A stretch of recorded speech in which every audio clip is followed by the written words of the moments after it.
my final proposal is on examining middle school students' attitudes towards civic action and social justice. So my research questions are: how do students develop their ideas about what it means to be civic-minded, civically active, and a productive citizen? And the sub-question, or the co-question, I kind of look at it, is how can social studies curriculum help students develop a sense of civic duty and action? So the research problem and background comes really from a personal place because as a social studies civics teacher, I find that many times it's hard to motivate students to become engaged in civics and civic activism and to understand how important it is to be active in today's world, not only their local communities, national, but also globally. And so this question comes from a very personal space. Why does it seem that a lot of middle school students appear to be apathetic about these issues? So, especially matters of social justice, especially considering in Birmingham, where this was really ground zero in the 60s for the civil rights movement.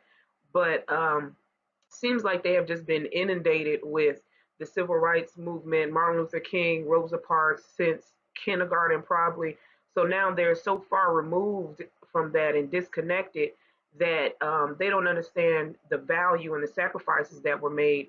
So it just seems as if they're really apathetic and don't understand the magnitude of the rights that they have and how the power that they have in the voice, the power of their voice, and if they would just use it.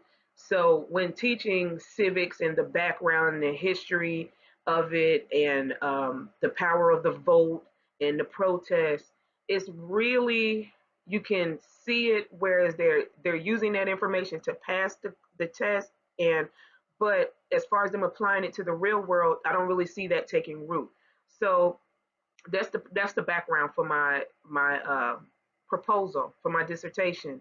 So there just seems to be this lack of connection between the present and the past, this lack of knowledge about current events that deal with civics and activism and social justice, and just development. I want to develop a pedagogy that is meaningful and relevant and critical, and see do students find that effective. So my approach is a case study, more specifically a comparative case study. Case studies seem appropriate because they focus on a specific phenomenon or situation. In this situation, as I said, is the seemingly apathetic feelings that students have towards matters of civic justice. It's also an in-depth investigation of a certain situation. It takes, when using the case study approach, you use thick, rich language that really kind of paints a picture of the situation, the participants, the context is really highlighted in a case study. And it really brings out the complexities of human nature and shows that human natures cannot be guided by, human behavior can't be guided by rules and theory, that each person is different and they have their own thoughts and perspectives, which is really what the qualitative approach is as well. So my data collection plans are going to be observations, which I'll record my observations in observation journals. Also interviews, where I plan to interview teachers and students. Also, I'll have student work samples, because when I give the teacher this curriculum to implement, which will be a unit on civics and civic activism and social justice, with history thrown in there, giving some background on civil disobedience.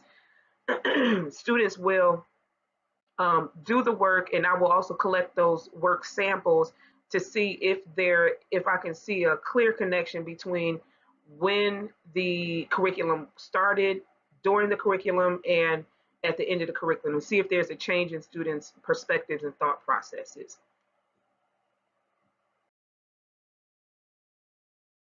My analysis plans are coding. Essentially, I'll be doing just a lot of coding, but basically it's going to be divided into three different kinds of coding. in vivo coding, which is I'll be using the participants' words, especially with the students.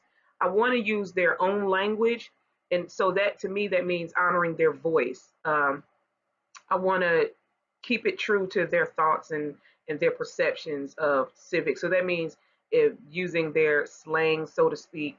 So that would be in vivo coding, descriptive coding, where I'll be assigning labels to summarize basic passages, which, to my understanding, is can be applied to many qualitative approaches, and emotion coding, where I'll be putting labeling text as far as like emotions, which is for me really needed because my whole thing is that students feel apathetic, to me, apathetic towards these issues, these civic issues, and these social justice issues. So, am I correct in that? Well, if I label these things as emotions as I go through these interviews, and I see that there are different kind of emotions that students are feeling, then I can label that to the side as well. I'll also be coding the interviews that I take with the students and the teachers, my observation journals. As I see things that are emerging there, I'll be coding those, and student work samples, because that's important because I can see different views that are emerging from, especially from the beginning of the lesson, the curriculum that's being implemented all the way to the end. I can see how maybe the students' thoughts are changing throughout the implementation of this curriculum. My ethics plan is by following the IRB implementation. Basically, students will be given assent forms because seventh graders are below the age of 14. Parents will be given consent forms where I believe the student and the parents sign those. All student work will be confidential. Before it is given to me to code, the students' names will be blacked out, and I will keep a copy of that, a confidential copy of that, but no student names will be on there. They will be, all work will be assigned a student number. Participation is totally voluntary, and all students will be let know what they will be let known to them and their parents, not only in the consent and assent forms, but also at the beginning of all interviews, that participation is voluntary, and at any time that they want to stop participating in the study, that's fine. They can quit at any time. IRB approval will absolutely be, those steps will be taken. And because students are considered a special population, there's also a certain type of approval that you need to get there too, certain forms that need to be filled out. So, special, ethics is really essential because, especially because children are this special population, but you want to make sure that they know that all of their words and thoughts and feelings, that this is a safe place for them to voice them. My validity plans are, I plan to do a member check where I'll go back to the students and the teacher and report back to them everything that they said in their interview and make sure that they are okay with everything that I have down. Make sure that I've interpreted their information correctly, their responses correctly. Peer review, where I'll have a peer go back and look over my coding and see if they see any new codes that emerge. And because it's always good to have somebody else go back and maybe they'll see something that I didn't see. And triangulation, I'll go back through my interviews, observations, and my work samples and make sure that everything lines up. All of those things should line up, especially because of the three codes that I'm using.